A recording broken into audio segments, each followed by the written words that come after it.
Hey community, welcome to our sermon podcast for wanderers, seekers, and thinkers, for deconstructing and reconstructing. This is a feed of Open Door Church, a faith community focused on God's love and grace, a progressive church built around action, community, and people. Enjoy this week's message and check back often as we're posting new content every week.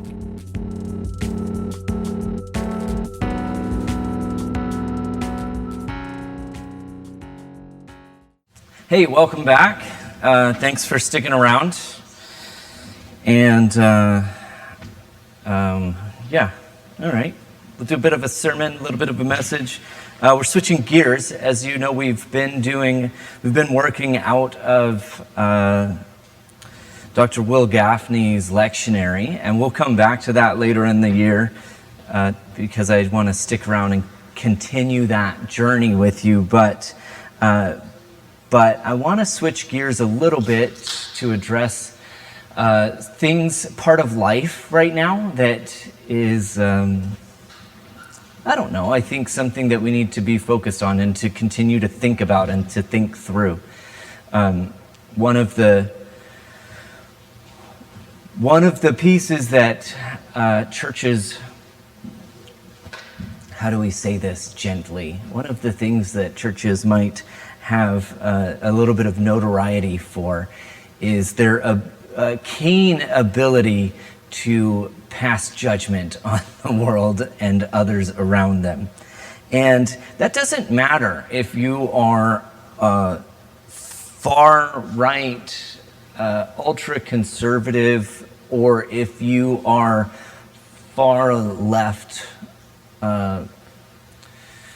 flaming liberal. Like, it just doesn't matter what the words you put in your spectrum. And even centrists tend to pass their own judgment on one side or the other. And so it doesn't matter, but it matters that we are thinking through it and about it. And I would like to spend some time over the next few weeks thinking about how we find graciousness for others around us. Not in this don't judge kind of way, but really in a holistic, how do we heal our community that feels super broken right now? And so that's, that's where we're headed. And you're like, oh, I don't need this. You can check out now. I'm not going to be offended. Truth be told, I don't even know. So, whatever. Anyway, here's the thing, right? This isn't new. This is not a new story for us to tell. It's not a new conversation for us to have. And yet, it feels very present in our lives. Maybe it's because of the way we interact with social media that we're able to see it front and center more frequently and more pressing. Maybe it's the way that our communities, again, partly through social media, partly through the way we organize our lives and everything else, that we've become more insular, associating and connecting and understanding the world through the same lenses, through others around us that have similar lenses of the world that we do. Maybe it's the way that our news is delivered to us in a more fine-tuned consumer kind of way. What the kind of news you like to hear and read and see is the kind of news that you get. Or maybe you're getting your news from Facebook. Please, let's talk about that later, if that's the case. Anyway, all of those things, and you have experienced, I think I can say this clearly, pretty confidently, you have experienced conflict within your family, within your friend group, within your direct world around you over the last 2 years that has broken relationships, ended relationships, friendships, familial connections and things like that because of politics or because of the way that they think we should respond to this pandemic. Whatever it is, I'm willing to bet that everyone present has experienced this in their life. And if you haven't, you've definitely heard the story. And maybe it wasn't this year, maybe it was 2 years or 3 years or 4 years ago as things have grown more and more, it feels more and more this way. And so I want to spend some time thinking about the world around us and the way that we have graciousness for others.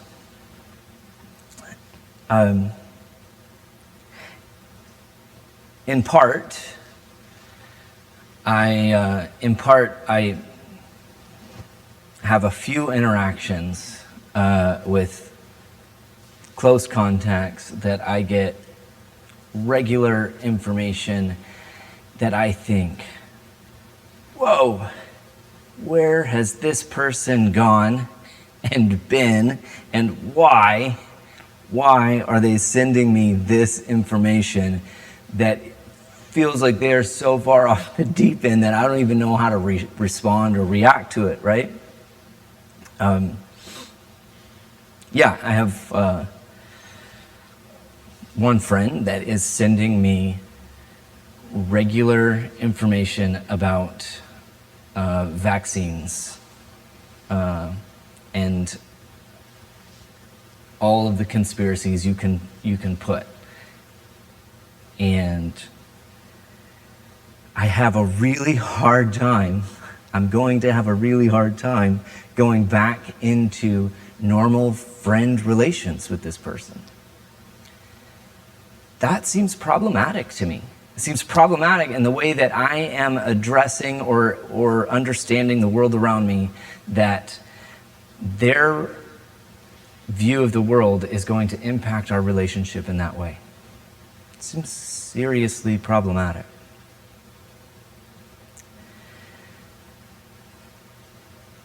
And on the back side of that, I don't know if I don't know. I don't know what that looks like when we turn the corner and things settle down and I quit getting those messages. I don't know how we continue and what it looks like. But I think to listen to my own words coming this morning, that I'm hopeful to rethink the way that I view this person and the way that I view others throughout this. And the general term I want us to think through is just simply graciousness for the other.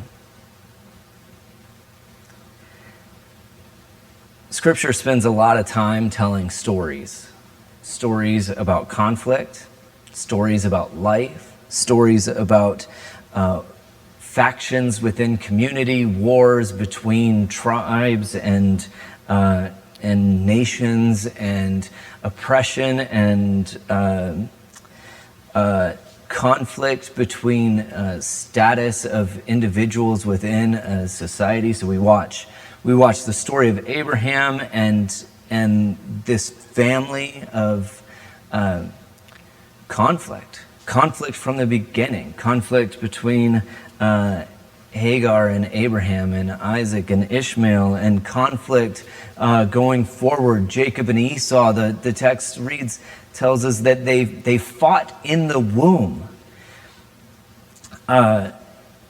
Conflict between, as Jacob grows, Jacob and Laban. Conflict between the children that are from Leah and from Rebekah. Conflict between, as we move into the prophets and we see the kings come forward and state their dominance over their community and take advantage over those with less than others. Conflict between Israel and Judah. Conflict between other nation states. Conflict between communities attempting to be faithful to God, the same God. Conflict between these communities in the New Testament.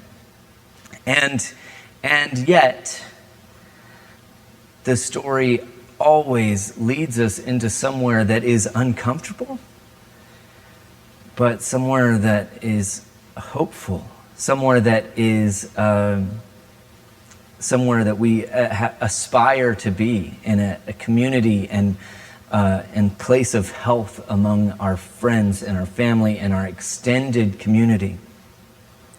One thing that is quite different in the world that we live in than some of the places that we started here is that Abraham and these families that followed are just families, nomads that wander the land, raise their cattle and feed their children and their families, and really is very, very communal in the sense of it's your family that you are with and caring for and looking after, and you know everyone, and there's still conflict. Even in the midst of very deep interpersonal relationships, there's deep division and conflict. And so it is no surprise that as we move further and further into the urbanized world, into cultures where we live today and we don't know the person that lives next door to us, we certainly don't rely on them in any true sense of the word. And yet we're surprised when there's conflict that arises in our communities and in our world and in our social interactions online. This is part of life. And the call from the text is constantly to find a way to make peace, to be peaceful, to be bringers of peace, to be graciousness in understanding the other. There will be a caveat that we have to address at some point in this, but for now, let's focus on trying to just simply understand the person in front of us. On the other side of a keyboard, on the other side of a car windows, on the other side of a checkout lane, on the other side of any place in our life, at home, across the dinner table, like understanding the other is of utmost importance. And we can preach about this all day long, every day, year in and year out, and still fail. Daily. That's part of life. But the text continually calls us to find graciousness for the other. I want to highlight a couple of stories this morning, and then as we go forward over the next few weeks, I'm just going to tell stories about messy interpersonal relationships, not my own. But where life gets confusing and complicated, where the understanding of the other, where the world of who we think we know gets blurred with the world of who somebody really is, and how we maintain our love and grace for people that we know well and that we don't know all that well. At the end of the day, our goal here is to create and to be present in a world that is more compassionate, more gracious, more understanding of those around us. I don't know if we ever escape the division and the divisiveness of the world that we've created over the last several years. But I know it's our place, it's our job, it's our call to be part of attempting to resolve these things, not more divisiveness. One reading of the text is just a series of conflict and resolutions over and over. As we highlighted these communities and these families, just conflict after conflict after conflict, internally, externally, interreligious, and divisiveness over every piece of the world that they live in. And God continually asks us to see the other with a different lens. You see, there's something in us that gives us Okay, this comes with a caveat, but there's something within us that gives us a really deep sense of our own justice for the world, that we have it right. And when things get messy in our own space, in our own life, I think, well, obviously I'm understanding this correctly because I'm seeing it through my worldview. Or maybe I screw up. Maybe I've made a big mistake. But do you know what I do? First, I beat myself up for it. And then I run through all of the things that give me reason to have made this mistake. I go, well, I did, I was stressed out. It was a tough day. I didn't sleep well, and that, messes with my emotional capacity to respond properly. And I begin explaining my own headspace to give myself a little bit of grace as I deal with something. Now, we certainly do plenty to exacerbate our feelings of guilt and shame in a given situation. At the end of the day, we're able to understand why we might have been in that headspace. But we rarely have the ability to understand why somebody else would be in the headspace to have wronged us. I think I've used this before, but it really explains well for me. I think it is a very simple and clean example. I pulled out in front of someone last week. They were driving through. There was like a little bit of a difficult seeing, and I pulled out in front and was like, definitely should not have been in the middle of the street as they're coming through. And I was like, oh, I waved. I'm like, I'm so sorry. As I keep going, there's nothing really I can do except realize that extenuating circumstances, it was a mistake. I put myself in this position, and thankfully there's no problems coming of it or whatever.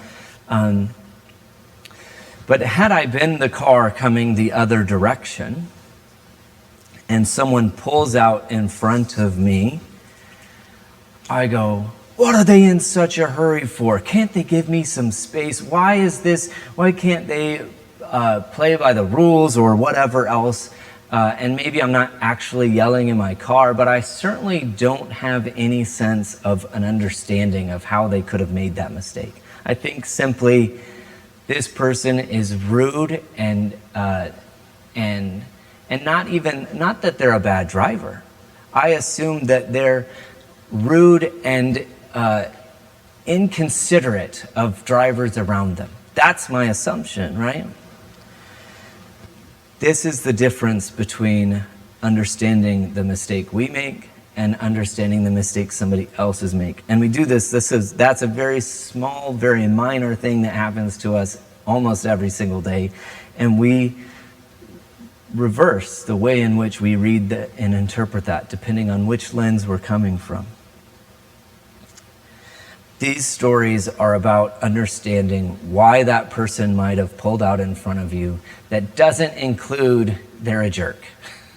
Other reasons, other understandings, other gracious interpretations of the world around us. That's what this boils down to. One of my favorite stories in Scripture, okay, I say that a lot, but one of my favorites is Jacob and Esau coming back together. I told you that the text reads that they were literally fighting inside the womb. Esau, they're twins. Esau comes out first, Jacob following, gripping his brother's heel, and they have conflict throughout based on, this is interesting, based on the kinds of jobs that they do, the kinds of social interactions that they like, the kinds of ways that they behave and present themselves to the world around us. Does this sound familiar? These are all the same conflicts that we do every single day. We interpret or we judge or whatever, make assumptions about someone based on the way they present themselves, the work that they do, the kinds of lifestyle that they live. This is the conflict. This is continually throughout the text showing us Jacob liked to do this kind of work, and Esau was the hunter and was hairy and all of this stuff. Red-haired Esau. Anyway, all this to say that there's conflict between these two throughout their upbringing. And when it comes time for their father to pass on the blessing of the family to the oldest son, Jacob's mother and he hatch a plan to get that blessing to be passed down to Jacob instead of Esau. We know this story. We've heard it since we were children. And so while Esau is out, they cook a meal like Esau would cook it. They cook food like Esau would cook. They dress Jacob up in clothes that Esau would wear, and even some hair on him to make it feel so that when his father touched him that he felt like Esau. And he steals this blessing from his brother. And then he runs. He steals the blessing and then he runs. And for years, they are separated. They are apart. Esau is in great pain. He feels betrayed. He has every right to be angry. And when they come back together, Jacob is terrified. Jacob sees the situation, a mistake that he made from his own position. He understands that his brother should be angry and should have nothing to do with him. And yet he puts himself in a position to allow Esau to take vengeance or to allow Esau to be gracious. And here is how this story goes. We're in Genesis chapter 33. Now Jacob looked up and saw Esau coming, and 400 men with him. Sorry. This story is told in pieces. We're going to go back to chapter 32. Jacob sent messengers before him to his brother Esau in the land of Seir, the country of Edom, instructing them, "Thus you shall say to my lord Esau, thus says your servant Jacob, I have lived with Laban as an alien and stayed until now, and I have oxen and donkeys, and I have sent to tell my lord in order that I may find favor in your sight." He says, I've been away. I fled, I found space to survive, and I have gained a bit of wealth, and I would like to come home, basically.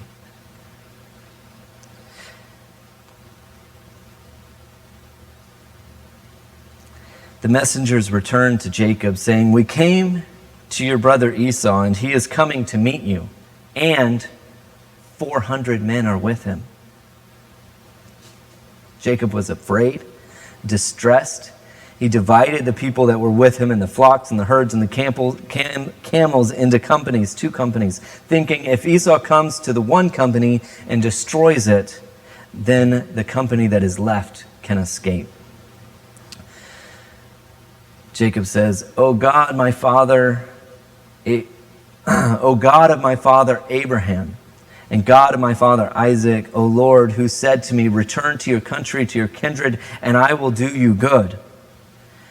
I am not worthy of the least of all these steadfast love and all the faithfulness that you have shown to your servant, for with only my staff I crossed this Jordan, and now I have become 2 companies. Deliver me, please, from the hand of my brother, from the hand of Esau, for I am afraid that he may come and kill us all. and the mothers with the children. So he spends the night, and then he sends presents ahead of him in this convoy. Now Jacob looked up. We're now skipping back to where we were in chapter 33. Jacob looked up, and he saw Esau coming, and he saw with him 400 men. So he divided the children among Leah and Rachel and the two maids. He put the maids with their children in front, and Leah with her children, Rachel and Joseph last of all. He himself went on ahead, bowing himself to the ground 7 times until he came near his brother. But Esau ran to meet him. Esau embraced him. Esau fell on his neck and kissed him, and they wept. When Esau looked up and saw the women and children, he said, "Who are these with you?" "The children whom God has graciously given your servant," Jacob says.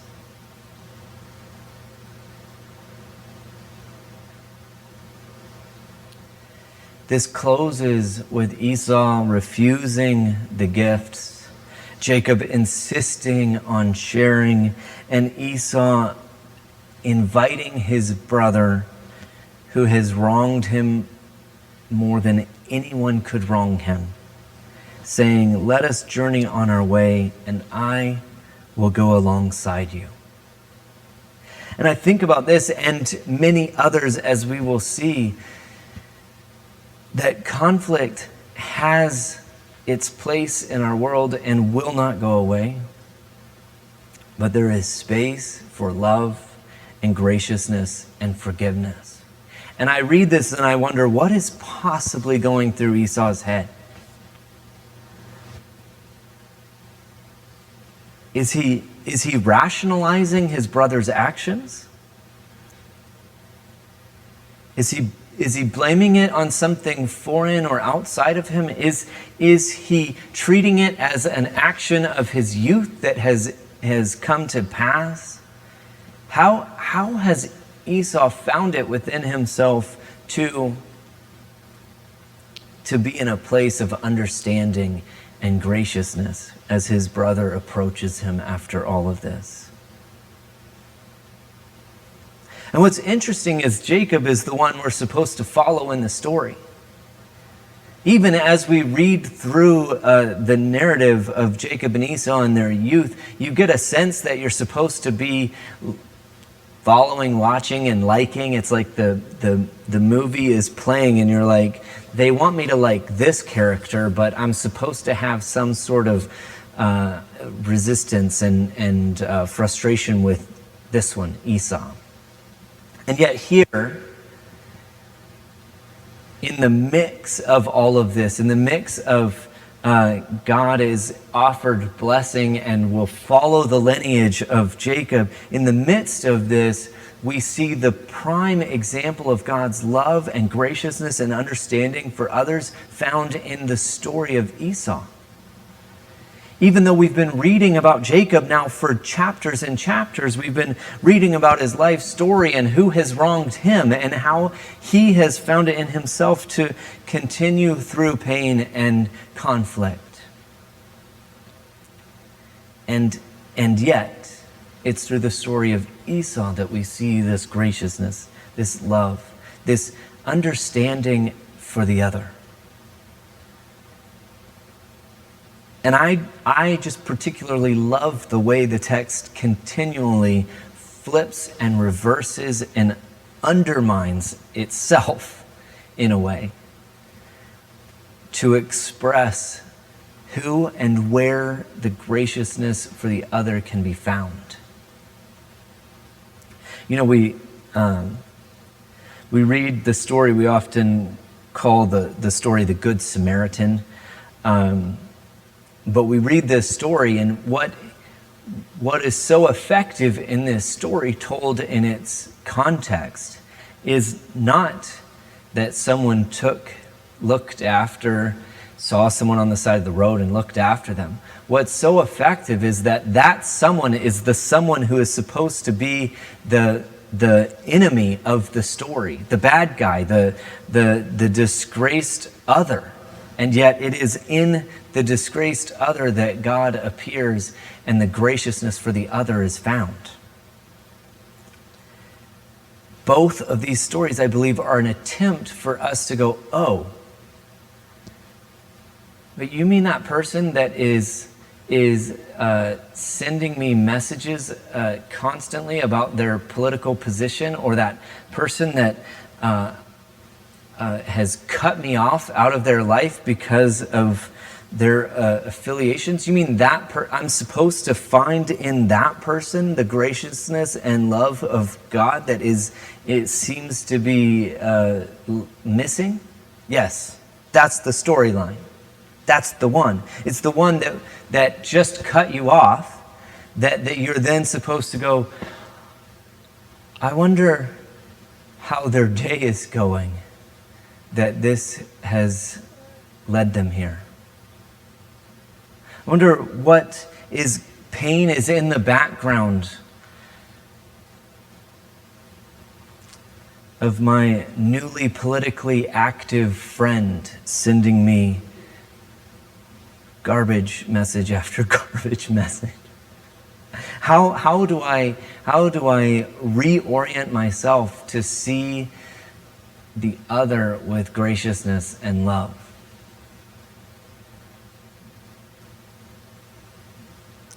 This is the storyline. And even better, if we take Scripture's cue here, how can I see in this person their graciousness to others? How can I see in this person their love? How can I see in this person the face of God?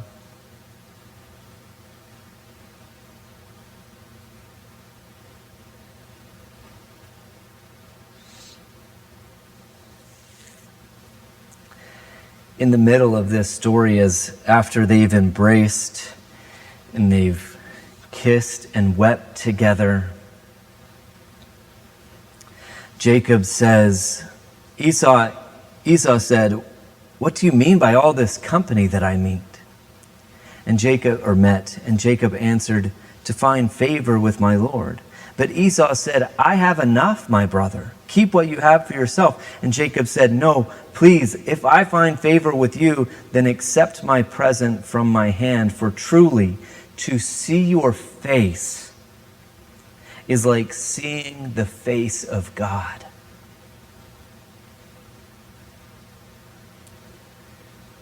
In this story, through Esau, we are told to view, to see, to experience Esau as if we are seeing the face of God herself. That is a powerful place to be.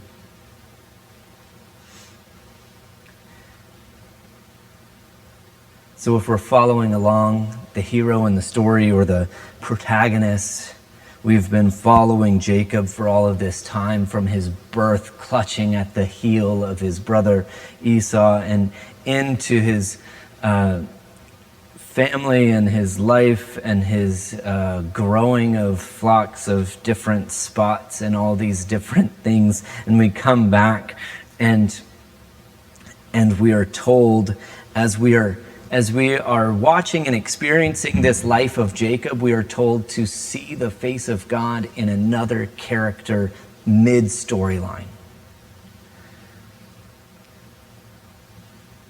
That's a message. That's a powerful statement from God. And we do the same thing when we get to the story of the Samaritan and those who refuse to stop. And we do the same thing when we see the story of Jesus as he invites himself sometimes into the homes of tax collectors, those abhorred in their community. We see the same thing as he brings different people together to invite them into the kingdom of God. We see God begging us over and over, please, for the love of everything, look upon each other as if you're looking into the face of God. This is the story. And so I look into our fractured community, my own response to my family in the moment of stress and frustration, my own response to the world around me when things feel not right. Is there a space for more graciousness? Is there a place for more love, for more understanding, for more forgiveness in the way another interacts with me? Always. Always. Always. And I screw this up every day. So we can't go around expecting that we get this right and that we solve community's fractured nature, but we can work toward it. We can work toward understanding the person in front of us. We can work toward more understanding of the person beside and around and the community that we interact with. And through that understanding, or through that graciousness of an interpretation through others' actions, we might find our own hope. We might find our own peace. This is what it comes down to. Now, I know there are people in our lives that are abusive, manipulative, and I'm not asking you at the expense of your own health to force forgiveness, to continue in relationship or anything of that nature.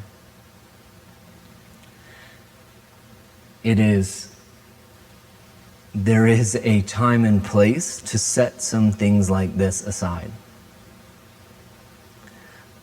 In the general well-being of ourselves and the world around us, more understanding and more graciousness, more empathy takes our community, takes our own mental well-being a very long way. So as we continue to seek this graciousness for the other, I invite you to practice. And a lot of it, honestly, is about intentionality. If at one moment you think of the story of Jacob and Esau this week, and it changes the way you interact with one person, we're moving forward.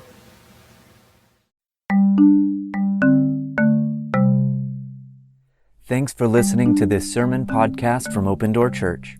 Our intro and outro music was created by Lee Rosevear and is used under a Creative Commons by attribution license. Have a great week. Ask the hard questions and explore God's love. Everyone is always welcome to join the journey with us at Open Door. Learn more at opendoorfamily.ca. That's opendoorfamily.ca.